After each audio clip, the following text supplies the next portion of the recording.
Greetings, everyone. I'm Martina, founder of Finding Treasure, The Journey Home through Oracle Cards and Astrology. Mars, Jupiter, Saturn, Neptune, and Pluto are all retrograde right now. What that means is that if we were to look at the planet traveling through the sky, it would appear to be moving backwards. It's just an optical illusion, as planets do not move backwards.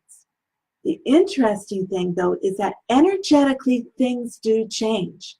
For example, Mercury is all about technology and communication. During Mercury retrograde, we need to be more aware. Double-check emails before sending them. Be prepared for travel delays, misunderstandings when communicating. The list goes on. When any planet turns retrograde, it's often a time when we are being called to slow down, go within, be more aware, redefine, rework, change something. So adding to the mix, Chiron turns retrograde today, the evening of July the 4th.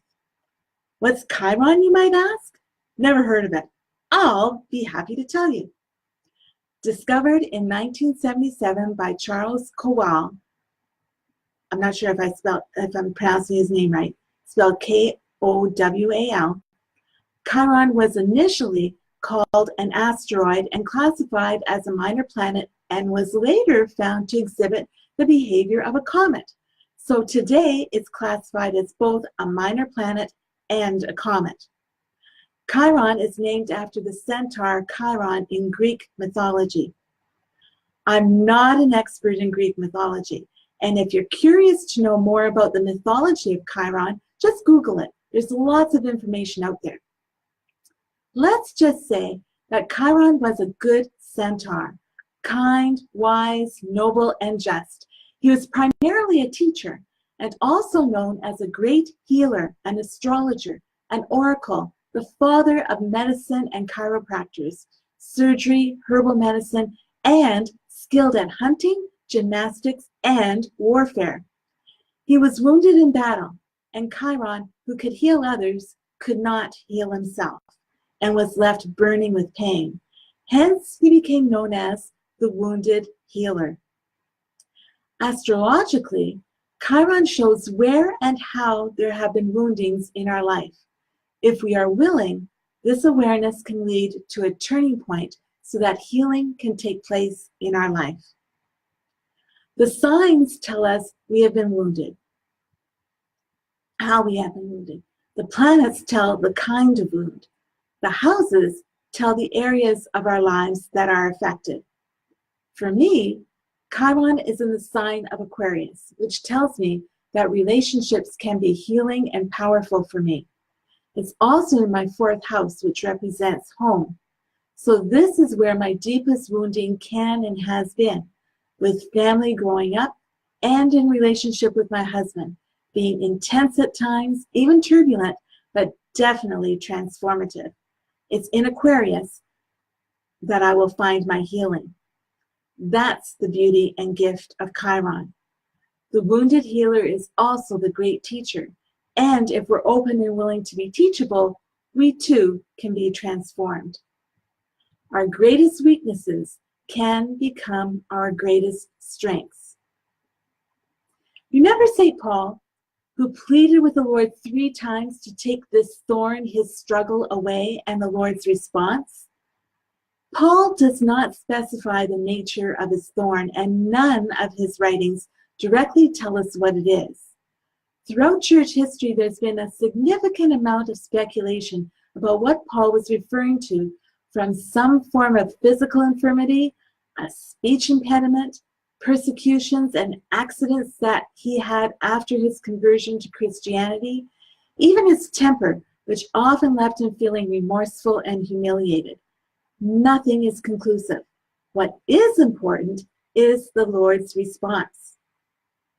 From St. Paul's 2nd letter to the Corinthians, chapter 12, verse 9, it says, "But he said to me, my grace is sufficient for you, for power is made perfect in weakness. So I will boast all the more gladly of my weaknesses, so that the power of Christ may dwell in me. It's all God's work. His power is made perfect in our weakness. So the wounded healer turns retrograde tonight and will remain there until December. Chiron represents the ways we feel broken, inadequate, and separate from others. But Chiron also represents our special gifts for healing and the potential we have to bring healing to others. With Chiron, we learn that our greatest strength and healing comes from our greatest wound, if we have the courage to embrace our woundedness with love and compassion, with gentleness and self-care. These next few months are going to be an incredible opportunity for growth if we say yes and embrace the lesson that Chiron has to teach us. We always have a choice and can say no. Until the next time that we're offered the same opportunity, the universe is immensely patient and understanding and will always be here for us. How do we see ourselves as weak? Have we been compensating to hide our insecurity? Have we been avoiding something altogether because we think we can't do it? Is there something that we have been ashamed of, afraid to give voice to, afraid that others will reject us if they knew? As it is said in Alcoholics Anonymous, we are as sick as our secrets.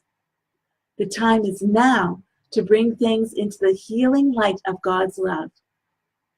We need to see ourselves as the Creator sees us, with eyes of compassion and love. We need to give ourselves permission to feel our pain, to come out of hiding, to be honest with ourselves and others, to speak the truth, to give voice to our woundedness, to embrace it and to love it to healing and to life, to rewrite our stories, to bring our stories into the light, to be healed and to heal others.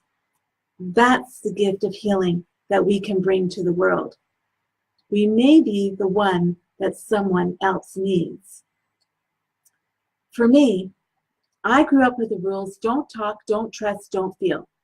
Tremendous shame and fear of being found out, that crippling feeling of being powerless and vulnerable. I lost my words, I lost my voice. My healing began when I broke my silence. It is such a deep wound and can even affect my life today. I struggled to put my story out there for anyone to listen to when I did my first Facebook Live last December, titled Becoming the Real You. That was huge for me, both scary and freeing. Then, ever since I've started studying oracle cards and astrology, I've been afraid of how my church family and former work colleagues would react if they ever found out, telling others about what I've been doing, but keeping it a secret from them. My fear of what others think and my need for their approval keeps me silent and keeping secrets. Not good. When I do that, I'm giving away my power. We are as sick as our secrets. Remember when I was talking about Aquarius?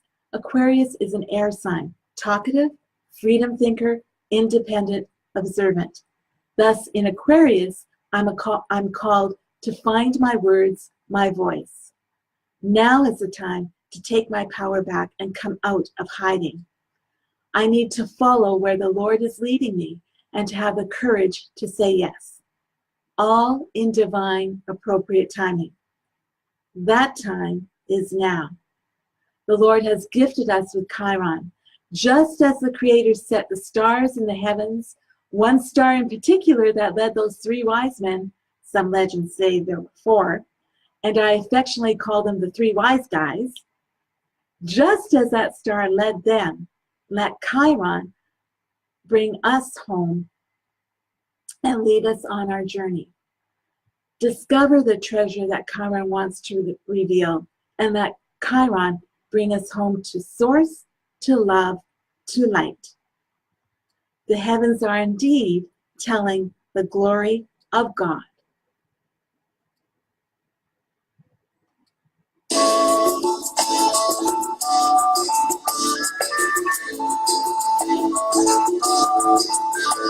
The heavens are telling the glory of God, and all creation is shouting Come dance in the forest and play in the fields. And sing, sing to the glory of the Lord.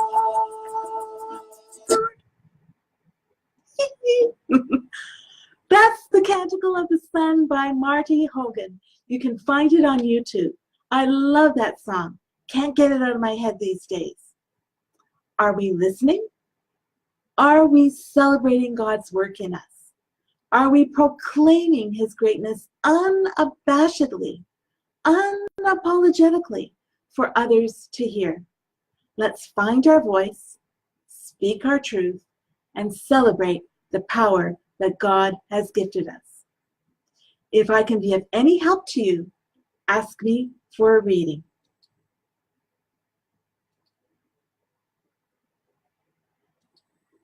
Blessings to you and yours. Talk to you soon.